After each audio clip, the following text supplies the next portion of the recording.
ऊर्जा मन्त्रीले हटाउन नसकेपछि कुलमानलाई मन्त्री परिषद बैठकबाट स्पष्टीकरण माग्ने प्रधानमन्त्री ओलीको तयारी। कुलमानलाई हटाउनकै लागि कार्य सम्पादनमा 0 अङ्क।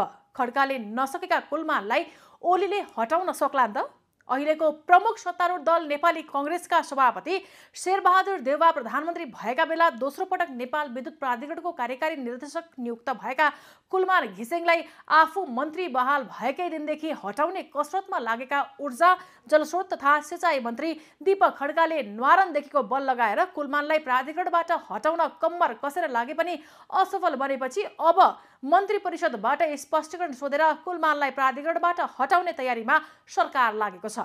कुलमानलाई प्राधिकरणबाट हटाउन प्रधानमन्त्री केपी शर्मा ओली नै दाहिना भनेपछि ऊर्जा मन्त्री खड्काको अग्रसरतामा ऊर्जा जलस्रोत तथा सिँचाइ मन्त्रालयले कुलमानलाई स्पष्टीकरण सोध्ने प्रस्ताव मन्त्री परिषदमै लैजाने तयारी अगाडि बढेको सरकार निकट उच्च स्रोतले दावी गरेको छ। खड्काले ऊर्जा मन्त्रालय सम्हालेदेखि अहिलेसम्म विभिन्न मितिमा 5 पटक स्पष्टीकरण सोधे पनि ऊर्जा मन्त्री खड्काले पछिल्लो पटक सोधेको स्पष्टीकरणको जवाफमा कुलमानले ऊर्जा मन्त्रीसँग स्पष्टीकरण लिने र कारबाही गर्ने कानुनी अधिकार नै नरहेको जवाफ पठाएपछि रन्थनिएका खड्काले प्रधानमन्त्री ओलीसँगै परामर्श गरेर कुलमानलाई मन्त्री परिषदबाट स्पष्टीकरण सोध्ने तयारी अगाडि बढाएको बुझिएको छ। देशमा 18 घण्टासम्म चरम लोड सेडिङ रहेका बेला डेडिकेटेड र ट्रङ्क लाइन फिडर मार्फत 24 घण्टा विद्युत प्रयोग गरेका उद्योगीहरूको बक्यौता विवादमा कुलमान जसरी पनि उद्योगीसँग बाँकी बक्यौता असुल गर्न दत्तचित्त भएर लाग्दा प्रधानमन्त्री ओली र ऊर्जा मन्त्री खड्का भने उद्योगीको बक्यौता माफी दिने बाटोमा लागेपछि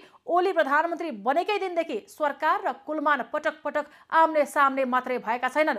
प्रतिनिधि सभाको बैठकबाटै प्रधानमन्त्री ओली र ऊर्जा मन्त्री खड्का कुलमानमाथि खनिँदै आएका छन्। अझ नेपाल विद्युत प्राधिकरणमा आफूले नियुक्त गरेका 2 जना सञ्चालकले समेत कुलमान अघि टिक्न नसकेर राजीनामा दिएपछि फायर भएका ऊर्जा मन्त्री खड्का कुलमानलाई प्राधिकरणबाट हटाउने एक सूत्रीय एजेन्डामा केन्द्रित बनेका छन्। यस्तोमा आफूले पटक पटक प्रयास गर्दा पनि कुलमानलाई हटाउन नसकेपछि मन्त्री परिषदकै गुहार लगाउने निष्कर्षमा पुगेका हुन्। कुलमानलाई प्राधिकरणबाट हटाउने प्रयोजनकै लागि कार्य सम्पादन समेत कमजोर देखाइएको छ।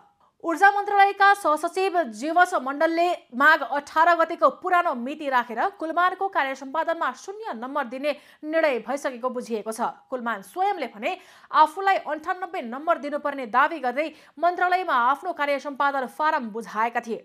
3 वर्षको औसत निकाल्दा पनि आफ्नो कार्य सम्पादन मूल्याङ्कन 95% हाराहारी हुने उनको जिकिर छ। कार्य सम्पादन सन्तोषजनक नभएमा सुरुमा केही समय सुध्रिने मौका दिने लगायतका विकल्प भए पनि सरकार भने कुलमानलाई 0 अङ्क दिएर एकै पटक हटाउने तयारीमा लागेको छ। यसअघि ऊर्जा मन्त्रालयले सोधेको स्पष्टीकरणकै आधारमा